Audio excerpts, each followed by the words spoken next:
తాకట్లో ఉన్న మీ బంగారాన్ని విడిపించి ఆ రోజు ఆన్లైన్ రేటుకి కొంటాం. Sharma gold company.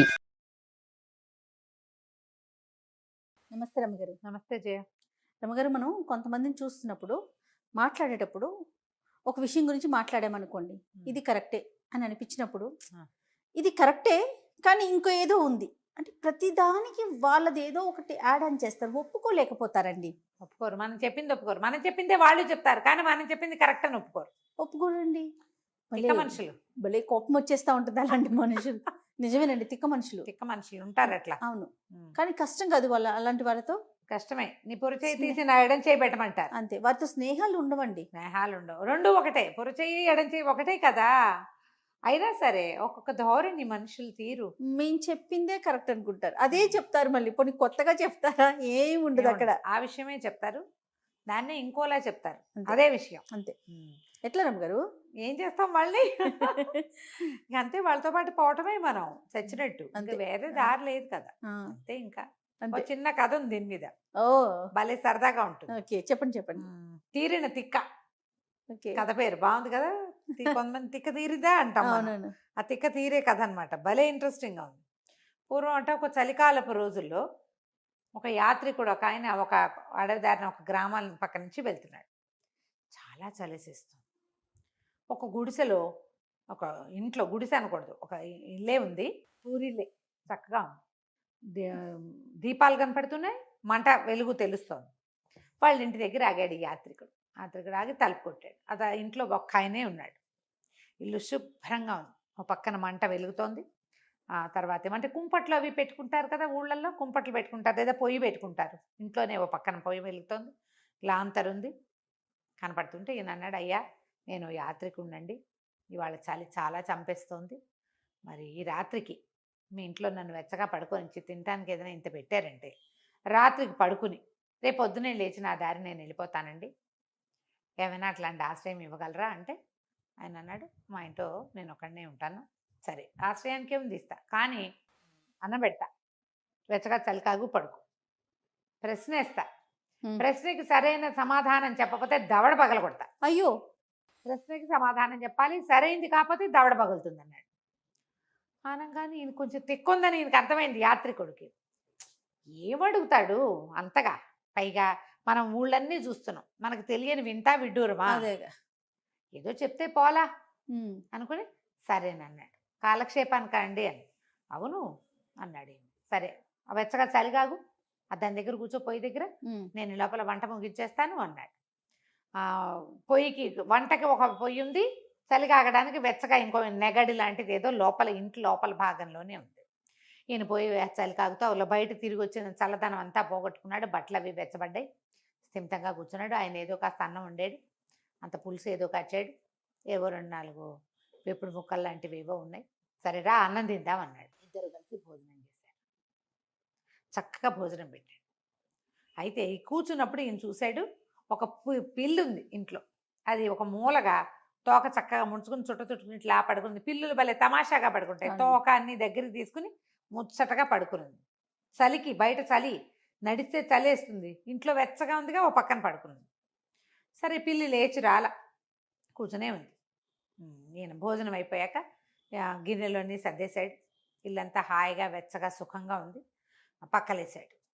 పక్కేసిన తర్వాత ఇప్పుడు రా, నేను ప్రశ్నలు అడుగుతాను. సరే, ఏదో అడుగుతాడు కదా అని ఏమన్నాడు, అదేమిటి అని పిల్లిని చూపించి అడిగాడు. ఈయన ఆశ్చర్యపోయాడు. యాత్రికుడు ఏమిటో బ్రహ్మాండం పగలగొట్టే ప్రశ్న అడుగుతాడు అనుకుంటే పిల్లి మొహాన్ని చూపించి అది ఏమిటని అడుగుతాడు. ఇతను నవ్వొచ్చేసింది. తిక్క కాల, తిక్క అనుకున్నాను, తిక్క కాదు తింగరి వీడు, పిల్లిని చూపించి పిల్లి ఏమిటని అడుగుతాడా అని నవ్వేసి, పిల్లి కాదుటండి అన్నాడు. కాదు, శుచిత్వం అది అని పడేయాలని కొట్టాడు. దవడ పగిలిపోయి కాంతిపోయాడు. ఇదేమిటి పిల్లి శుచిత్వం? దాని అదేంటంటే శుభ్రంగా ఉంటుంది పిల్లి, వాళ్ళంతా నాక్కుని క్లీన్ చేసుకుంటుంది ఎప్పటికప్పుడు, దాన్ని మట్టి గిట్టి అంటదు. పిల్లి మురిగ్గా ఉండదు, కుక్కలు మురిగ్గా ఉంటాయి, పిల్లి ఎప్పుడు మురిగ్గా ఉండదు. శుభ్రత దాని పద్ధతి, అది శుచిత్వం. సంస్కృతంలోనండి మామూలుగా శుచిత్వం అంటే శుభ్రత అని అర్థం. శుచి, శుభ్రత అంటాం కదా.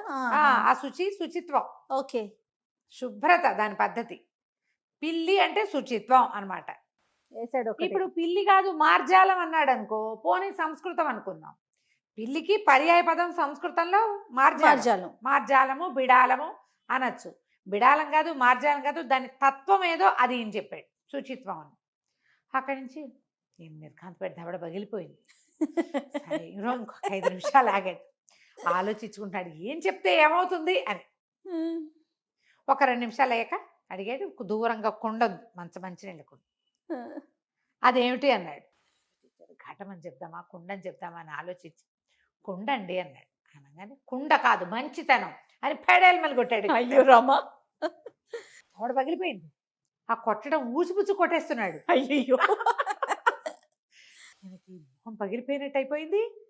పైగా ఈయన తిక్కేమిటో అర్థమై చావటం లేదు, ఎలా చెప్పాలో తెలియాలి కదా. తెలియటం లేదు. అక్కడి నుంచి ఏం చేశాడు, నిప్పు పొయ్యి వైపుకి చూపించాడు. అదేమిటి అన్నాడు.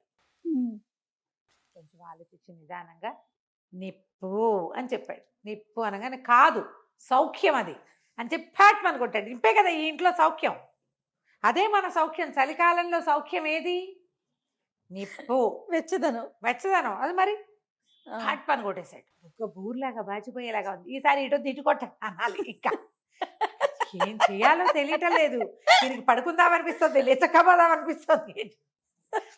4వ ప్రశ్న. 4 ప్రశ్నలు అడుగుతా అన్నాడు మొదటే. 4 నెంబర్ చెప్పాడు. 4వ ప్రశ్న అదేంటి అని పైకి చూపించాడు. ఇంటి కప్పు అని చెప్పాడు. ఈయన చెప్పగానే కాదు ఎత్తు అని ఇంకోటి కొట్టాడు. సరికల్లా ఈయనకి బూరెల్లా అయిపోయినాయి. పోనీ ఏదో ఇట్లా కాదు, ఆయన చిరుకో పెడేల్మని మూచిపుచ్చుకుని ఇస్తే దెబ్బ ఎలా? ఒళ్ళు వేడెక్కిపోయింది. ఉండండి 4 ప్రశ్నలు అయిపోయినాయి కదా, చల్లగాలి పీల్చుకొస్తానన్నాడు. అంత చల్లో ఆ లోపల కూర్చోలేకపోయాడు. ఆయన అన్నం పెట్టింది పోయింది, పొయ్యి దగ్గర కూర్చోబెట్టింది పోయింది, పక్కేసింది పోయింది. తీరి కూర్చుని సాధారణ ప్రశ్నలకి చెంపదెబ్బలు తిన్నాడు. బయటికి వెళ్ళిపోయాడు. ఈయన తలుపు తీసుకుని బయటికి వెళ్ళేసరికల్లా ఆ పిల్ల అప్పటిదాకా వెచ్చగా ఒక మూల కూర్చుందా, అది కూడా లేచి పిసిపోసుకోవడానికి అయి ఉంటుంది పాపం. అది అలా బయటకు వచ్చింది. బయటికి రాగానే ఈయన ఏం చేశాడు, కాస్త అటు ఇటు చూసి ఆ పిల్లిని పట్టుకున్నాడు.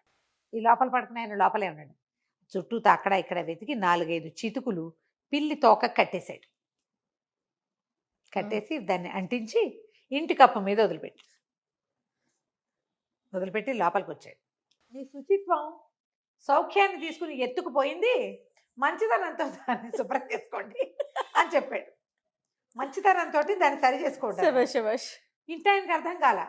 శుచిత్వం సౌఖ్యాన్నితో కలిసి, శుచిత్వం పిల్లి, సౌఖ్యం నిప్పుతో కలిసి ఎత్తుకుపోయింది, దీన్ని మంచితనంతో సరి చేసుకోండి.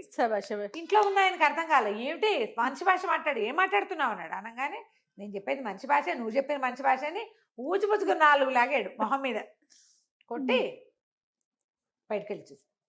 ఆయనకి దెబ్బలు తిన్నాక గుర్తొచ్చింది. దెబ్బలు కొట్టించుకున్నాక నేను చెప్పినవేని ఆయన లబోదిబో బయటకు వచ్చేసరికల్లా నడికప్పు అంటుకుపోయింది. ఈయనేమో యాత్రికుడు తన సంచు తీసుకుని బయటకు వెళ్ళిపోయాడు. ఎక్కడో చోట పడుకుందాం, ఈ మెంటల్ వాడి దగ్గర పడుకున్నా రాత్రి సౌఖ్యం ఉండదు మా దగ్గర అని వెళ్ళిపోయాడు. తిన్నగా కుదిరింది కదా, అందుకని తిక్క వేషాలు వేస్తే ఒకడు కుదరచకపోతే ఇంకోటి కుదురుస్తాడు. ఒక్కోసారి వాడే కుదురుస్తాడు కూడా. కంచికి మనం ఇంటికి. భలే ఉంది రవ్వ గారు. నమస్తే అండి. నమస్తే.